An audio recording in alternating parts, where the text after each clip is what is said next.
قطر کو پاکستان اور اس کی کامیابیوں پر فخر ہے۔ امیر قطر شیخ تمیم بن حمد الثانی کی صدر زرداری سے ملاقات میں گفتگو۔ قطر میں پاکستانی کمیونٹی کی تعداد میں خاطر خواہ اضافے کی خواہش کا اظہار۔ صدر مملکت نے امیر قطر کو حکومت پاکستان اور عوام کی جانب سے نیک تمناؤں کا پیغام پہنچایا۔ دوحہ میں صدر زرداری اور چین کے نائب صدر کی ملاقات۔ علاقائی و عالمی فورمز پر قریبی تعاون جاری رکھنے پر اتفاق۔ صدر آصف علی زرداری نے کہا، چین سے دوستی پاکستان کی خارجہ پالیسی کا بنیادی ستون ہے۔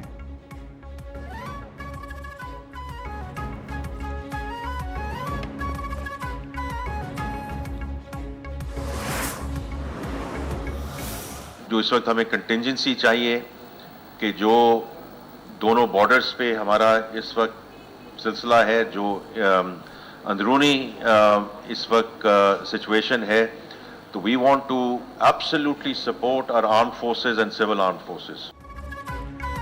ملک کے دونوں بارڈرز پر اس وقت مسائل ہیں۔ مسلح افواج کو سپورٹ کرنے کے لیے سرکاری اخراجات میں کمی ناگزیر ہو گئی۔ وزیر خزانہ محمد اورنگزیب کا کراچی میں چیمبر آف کامرس سے خطاب۔ کہا، وفاقی حکومت میں رائٹ سائزنگ کر کے 39 وزارتوں کو ضم کیا جا رہا ہے۔ 24 سرکاری ادارے بیچنے کا فیصلہ کر لیا۔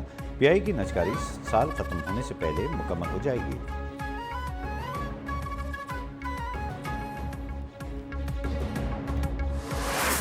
We will refuse to allow those who traffic in division and hate to pit us against one another.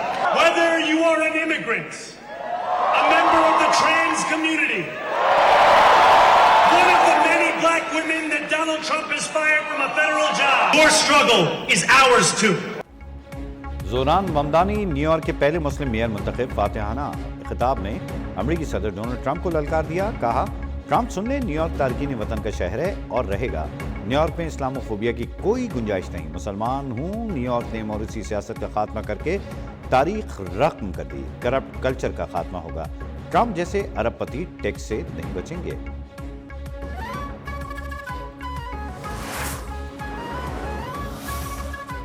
امریکی صدر کی مخالفت کے باوجود زوران ممدانی نیو یارک کے پہلے مسلم اور کم عمر ترین میئر منتخب۔ زوران ممدانی نے 49% ووٹوں کے ساتھ کامیابی حاصل کی۔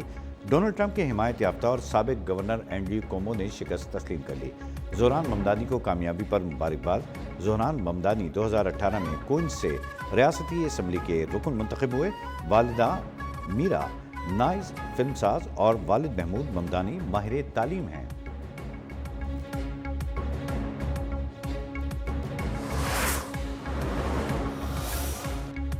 دوسرے دور صدارت میں ڈونلڈ ٹرمپ کو بڑا جھٹکا۔ ریپبلکن پارٹی کو 4 بڑے مارکوں میں شکست۔ ورجینیا اور نیو جرسی میں ڈیموکریٹس نے میدان مار لیا۔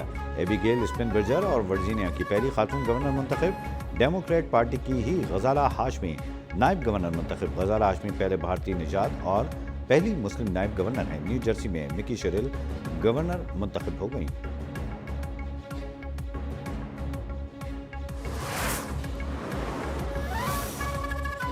بیلٹ پر نہیں تھا اور ملک میں شٹ ڈاؤن ہے۔ امریکی صدر ڈونلڈ ٹرمپ نے شکست کی 2 وجوہات بتا دیں۔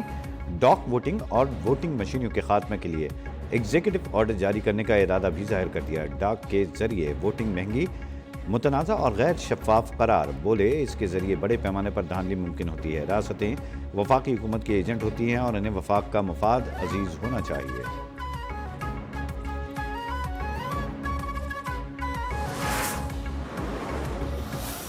The change started from the city Karachi and it's got to New York.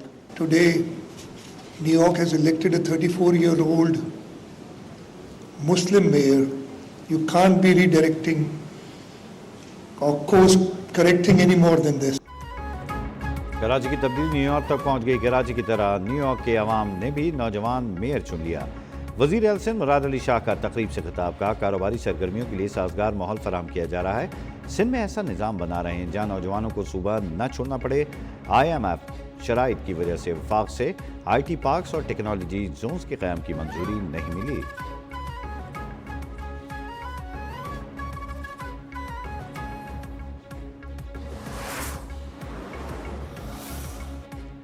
All Jammu Kashmir Muslim conference کا بڑا فیصلہ، پارلیمانی تبدیلی کا حصہ نہ بننے کا اعلان۔ راولپنڈی میں سردار عتیق احمد خان کی زیر صدارت کور کمیٹی کا اجلاس۔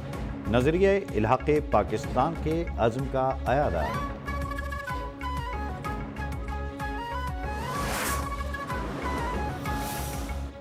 کچھ پارٹیوں کا مقصد ہے ناکام کریں گے نہ کرنے دیں گے۔ ای ٹریفک چالان کا مقصد پیسہ کمانا نہیں بلکہ حادثات کو روکنا ہے، لیکن کچھ لوگوں نے اس پر بھی سیاست چمکانی شروع کر دی۔ سینئر وزیر سندھ شرجیل انعام میمن کی جماعت اسلامی پر کڑی تنقید، کہا ای چالان سے ٹریفک کے نظام میں بہتری آئی، پہلے ای چالان پر لوگوں کو وارننگ دی گئی ہے۔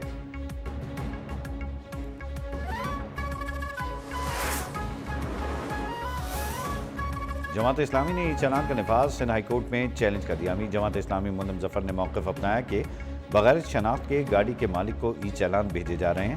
سڑکوں کے انفراسٹرکچر، گاڑیوں کی ملکیت اور روڈ سائن کی تنصیب کے بغیر ہی ای چالان کا نظام نافذ کر دیا گیا ہے۔ چالان کی رقم میں 1000 گنا تک اضافہ، لائسنس کی معطلی یا شناختی کارڈ بلاک کرنا غیر قانونی ہے۔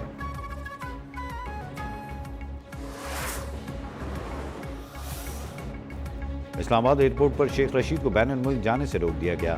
شیخ رشید نے کہا، جسٹس صداقت علی خان نے مجھے عمرے کی اجازت دی تھی، روکے جانے پر توہین عدالت کی درخواست دائر کرنے کا اعلان۔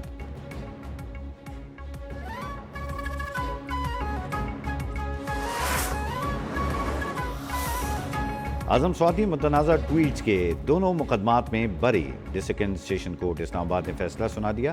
پی ٹی آئی رہنما کے خلاف ایف آئی اے کی نیشنل سائبر کرائم ونگ نے 2 مقدمات درج کیے تھے۔ ضلع خیبر میں اینٹی نارکوٹکس فورس کی ایک اور کامیابی، کتریل علاقے شاکس میں چھپائی گئی 144 کلو گرام چرس برآمد شدہ منشیات کو ملک کے مختلف حصوں میں اسمگل کرنے کا منصوبہ ناکام۔ حکام کے مطابق منشیات کے تانے بانے وادی تیرا سے ملتے ہیں۔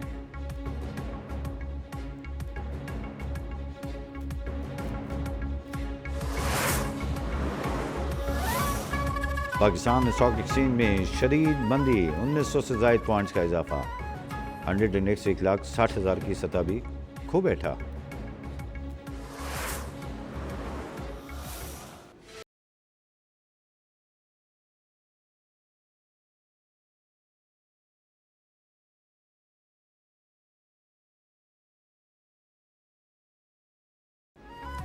بالائی علاقوں میں سردی کی انٹری، چترال، سوات، ناران، کلام اور کاغان کے سیاحتی مقامات پر برف باری، نتیہ گلی اور بابو سر ٹاپ پر بھی برفیلی ہوائیں۔ پنجاب میں ہواؤں کا رخ تبدیل، لاہور کی فضائی معیار میں بتدریج بہتری، آلودہ ترین شہروں میں لاہور آج 7ویں نمبر پر چلا گیا۔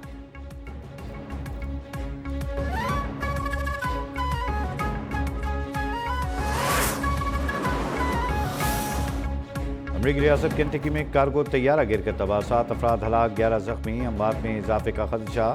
حکام کے مطابق طیارے میں 2,80,000 گیلن ایندھن تھا۔ حادثے کے بعد خوفناک آگ بھڑک اٹھی، متعدد عمارتوں کو بھی اپنی لپیٹ میں لے لیا۔ بابا گرو نانک کے جنم دن کی تقریبات کا آج آخری روز، اندرون و بیرون ممالک سے ہزاروں سکھ یاتری شریک۔ یاتریوں کی حفاظت کے لیے سیکیورٹی کے سخت انتظامات۔ ننکانہ صاحب میں تعلیمی اداروں میں عام تعطیل۔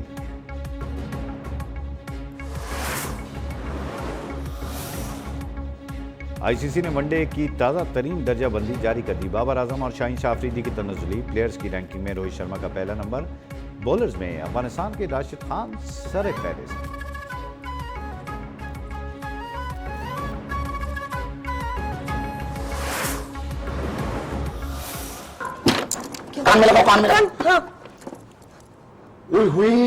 کیا آپ کو تو بہت سخت بخار ہو رہا ہے بھائی۔ کل اپنی بہن کو ڈانٹ رہا ہے یہ، ہاں کیوں بول رہا ہے شرم کرو، پڑوس کی لڑکی نے گاڑی لے لی ہے۔